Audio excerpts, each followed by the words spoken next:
Labas, labas, naujas vlogas. Užsukau į Lopę Market į kitą vietą. Liko tik valanda iki užsidarimo. Einu pažiūrėti, ką jie čia gerą turi. Jaučiu, bus jau viskas iššluota. Bet važiavau čia visur aplinkui. Tai žmonėm ne kokia diena, nes visas mašinas su baudų lapeliais. Nes žmonės tiesiog bandė laimę ir bele kur parkavosi. Ir visos mašinos yra nubaustos. Tai gerai, kad aš pasiklausiu, kur yra parkingas. Sako, ten apačioj. Nebenoriu aš tų baudų. Gerai, einam žiūrėti. Gal rasim kažkokių gėrybių.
Nusipirkau vieną pirkinį, tai tokią sviestinę, nes neturiu kur sviesto laikyti.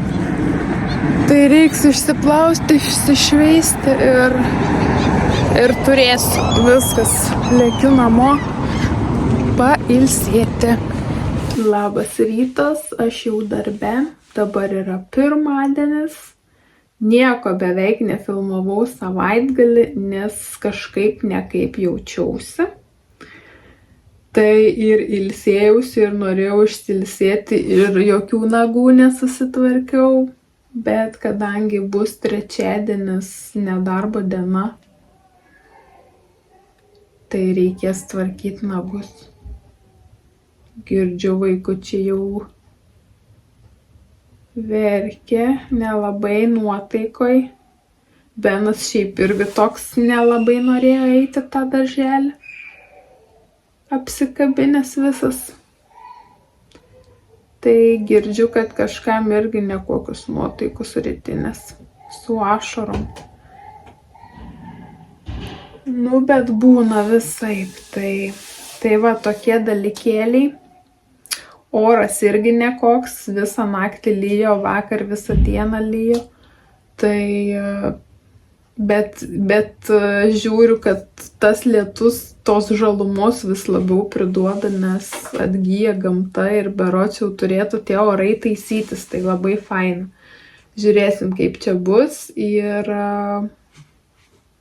pagyvensim, pamatysim, pavasaris atėjo, tikiuosi nebeužsnigs. Ir tiek žinių kol kas, susitiksim vėliau. Mes va jau varom link parduotuvės po darbų. Susišiaušus vėjai didžiausi. Tai saulė, tai debesis, vėjas duodasi laukia. Tai ir susivėlus gerai. Tai dar užsuksim į parduotuvę, pasimsim šio to. Ir lėksim namo. Rytoj bus dviguba man darbo diena, nes reikės ir darželį, ir į kitą darbą.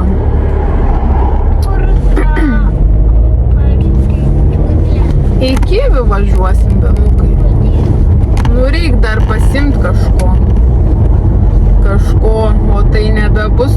į ką į maisto dėžutę įdėti.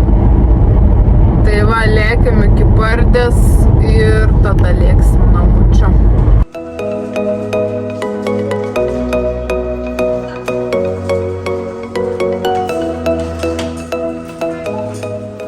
Važiuosiu iki parduotuvės. Ta pati diena pirmadienis.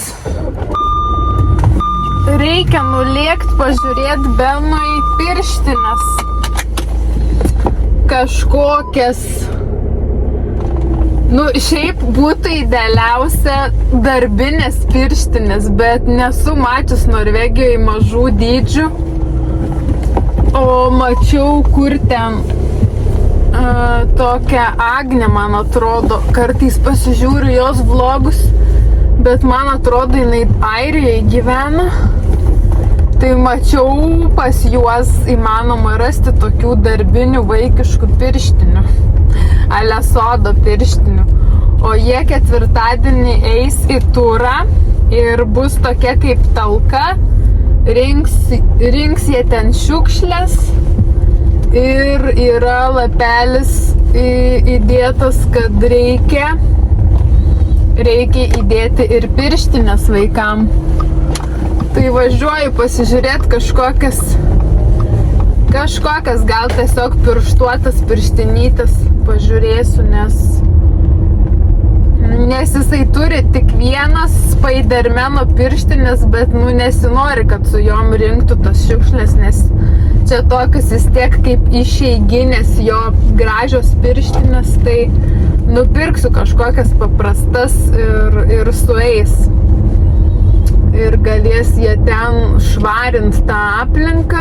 Va, nuo darželio laikų jau moko juos rinkti tas šiukšlės, prižiūrėti gamtą. Šiaip Norvegija yra iš tų šalių, kurie labai ir rūšiuoja tas atliekas ir mes rūšiuojam plastikas, popierius, stiklas, maisto atliekos, viską dedam atskirai ir į atskirus konteinerius ir aišku, ten jau kažkokios bendros šiukšlės, kurios eina į bendrą konteinerį, kurių ten nelabai jau atrūšiuosi. Bet jie žiūri tuos dalykėlius ir būna, Benas pareina iš turų ir sako, mama, mes ėjom ir aš mačiau, kažkas šiukšlę buvo numetęs. Nu, sakau, negerai, kad mėto šiukšlės, nes šiukšlės reikia mesti šiukšlinę.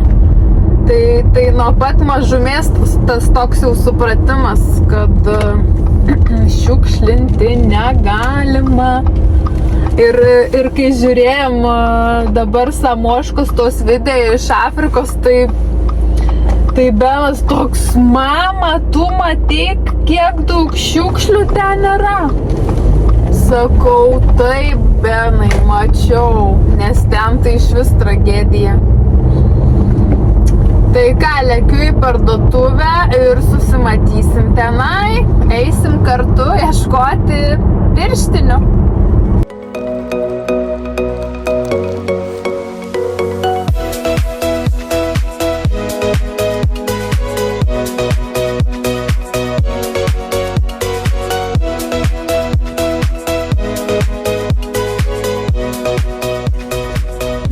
Nieko nerandu. Jokių pirštinių. Čia yra kažkokios vilnonės ir didelės. Oi, žiūrėk. Teks jaučiu kitur palėkti ir čia yra tik suaugusiems. Nu jo, nelabai jau tas sezonas.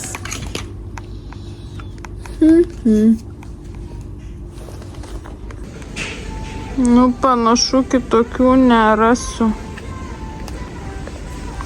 Nerasim kitokių. Ir kainuoja tik eurą.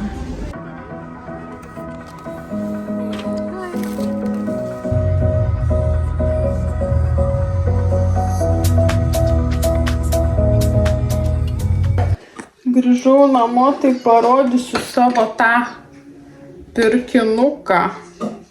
Tai čia yra norvegiškai parašytas smør, kas reiškia sviestą.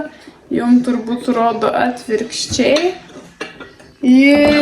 Tas indelis yra toksai va, su dangteliu. Vidus rudas, išplauta, viskas toks molinis, visai fainas. Manau, įdėsiu gal kepimo popierių į vidų ir tada gal sviestą dėsiu. Net nežinau. Nes dabar sviestas tiesiog stovi pakuotėje. Tai reikia kažkaip gražiau į jį sudėti. Štai taip.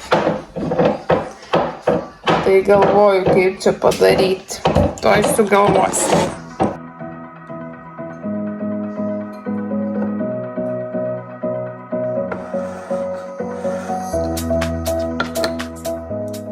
Labas rytas, eilinė diena, vėl į darbus.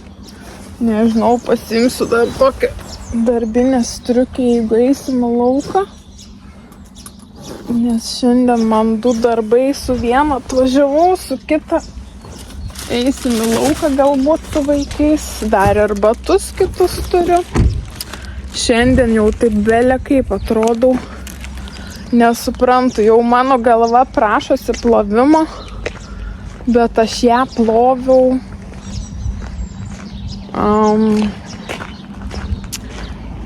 ne vakar, o užvakar vakare. Nu, aišku, kai išsiplauni vakare, tada dar miegi visą naktį, vis tiek su išplauta galva.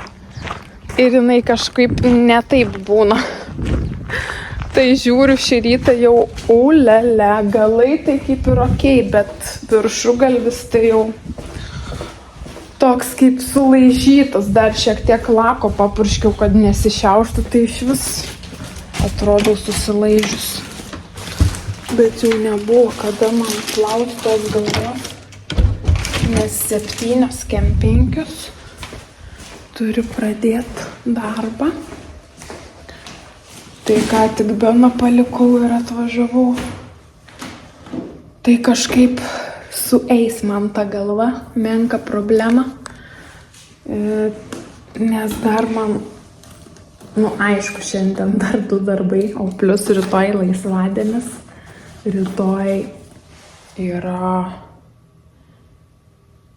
gegužės 1 diena. Tai turbūt čia ta kažkokia nedarbo diena.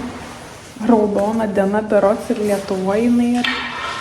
Tai va, reikės tvarkyti šitos baubus, nes jau vaizdas tai ojojoj. Tai ką, einu rengtis ir varysim dirbti.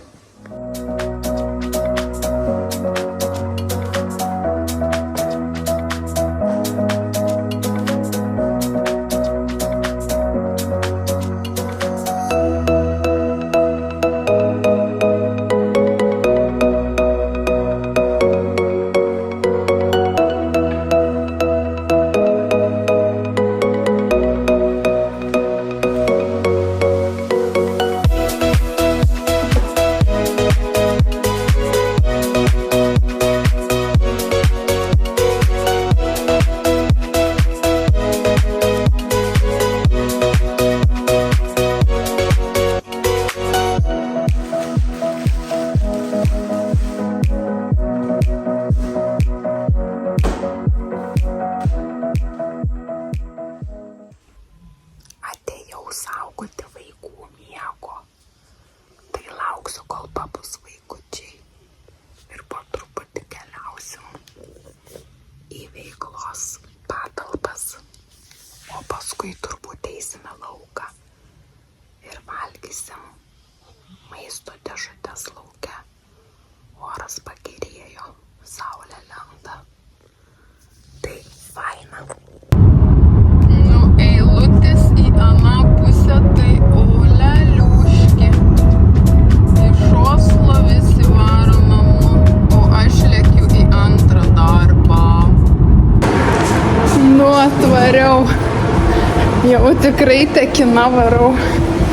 Po 3:15, po 3:18 išlėkiau tik iš daržo. O 4 jau reikia dirbti. Bet dar turiu 20 minučių. Super greitai susisukau. Einu pasimt kažką atsigert ir užkrimst. Ir eisim toliau dirbti. Pagaliau namo.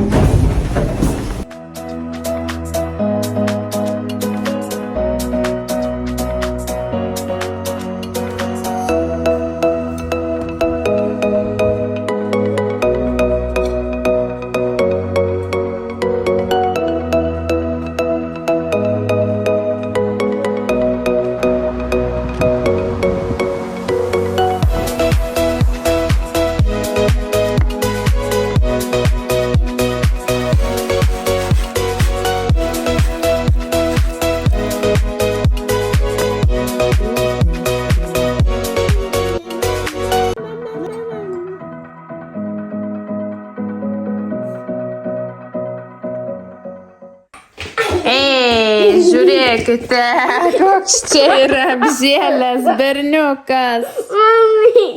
Nu, einam kirptis. Einam.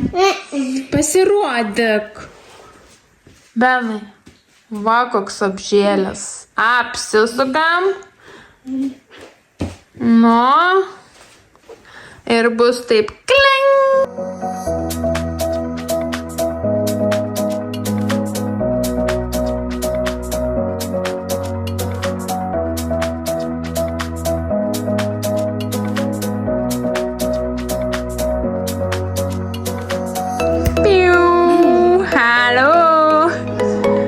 Kažkaip gavosi. Sunku buvo kirpti šį kartą, nes labai buvo apaugęs, bet vis geriau negu nieka. Labas rytas. Norėjau sakyti pirmadienis, bet iš tikrųjų ketvirtadienis, nes vakar buvo nedarbo diena, buvau užsivertus reikalais, nagais, tai vėl turiu tokius vasarą jau kviečiančius nagus. Man šitas stiliukas irgi visai patinka, kaip ir prancūzas, karts nuo karto vis pakartoju, tai turiu tokius vasariškus nagus, tai džiaugiuosi, kad pagaliau pavyko juos susitvarkyti. Dar vakar nukirpau ir Beną. Bet buvo labai jau tikrai apaugęs, tai šiek tiek ilgiau užtrukau ir kirpdama, tai gal taip kažkaip neidealiai nusikirpo. Bet aš ir nesu kirpėja, bet kažkas gavosi. Vis tiek atrodo vaikas apsikirpęs tvarkingiau, tai bus gerai. Plaukai auga ten kaip ant mielių, tai greit vėl žiūrėkit, reikės jau kirpti. Tai dabar susiruošiau, pati apsirengiau ir iškart prie maisto ruošimo, prie pusryčių, prie dėžučių ruošimo, nes šiandien tas ketvirtadienis, kai vėl reikia 100 dėžučių daryti. Juokauju. Iš tikrųjų reikia pasidaryti 2 Benui ir sau. Jie dar eina šiandien į tą turą tų šiukšlių rinkti. Bet pirštinės jisai turi, nupirkau tas tokias paprastas, kaip ir rodžiau. Tai reikės tik viską sudėti į maišą ir paruošti ir galės jie keliauti. Tai vakar buvo visai graži diena, bet mes nieko neveikėm, tinginiavom, ilsėjom, tik pasidarėm pietus, žuvytę išsikepėm, pavalgėm. Aš tikrai suvargau su tais nagais, nes vis tiek gan ilgai užtrunka. Tada dar tvarkėmės namus. Aš tvarkiau namus, vyras virė ryžius, kepė žuvį. Tai taip šiek tiek pasidalinom namų ruošos darbais, nes jau reikėjo ir namus apsitvarkyti. Ir viską pasidarėm. ir vėl darbo diena.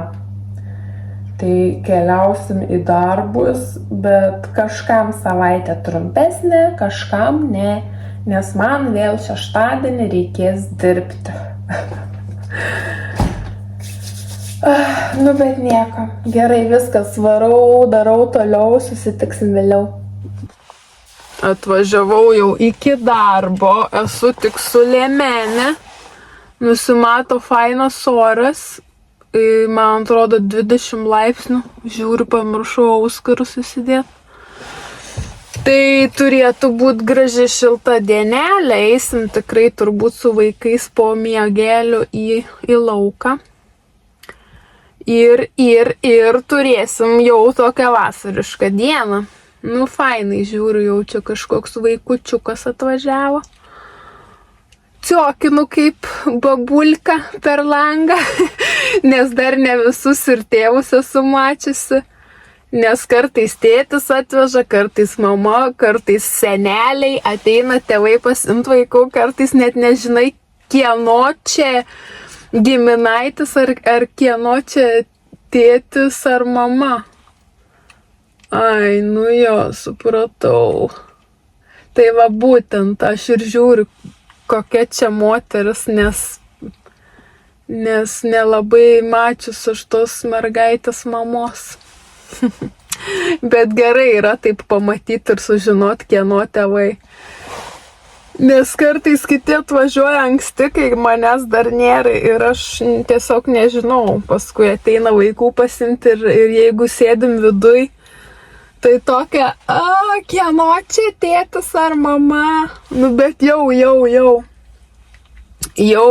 pradedi prisiminti, pradedi daugiau dirbti, daugiau pastebi ir daugiau pamatai. Tai ką, einu aš turbūt į kambariuką pasėdėsiu, dar reikia susirinkti batus, kuprinę, kavos pasiėmiau, tai skanios ir jums kavelės, jeigu gerat, susitiksim vėliau. Sėdėjau va kambariuke ir montavau video, tai matau, kad visai neblogai čia jau susifilmavo ir manau užteks šiam kartui, tai prisijungiu tik atsisveikinimo žodeliui. Ačiū visiems, kas žiūrit, kas laikinat, komentuojat ir prenumeruojat. Ir susitiksim kitame filmuke. Visiems gražios savaitės ir ate.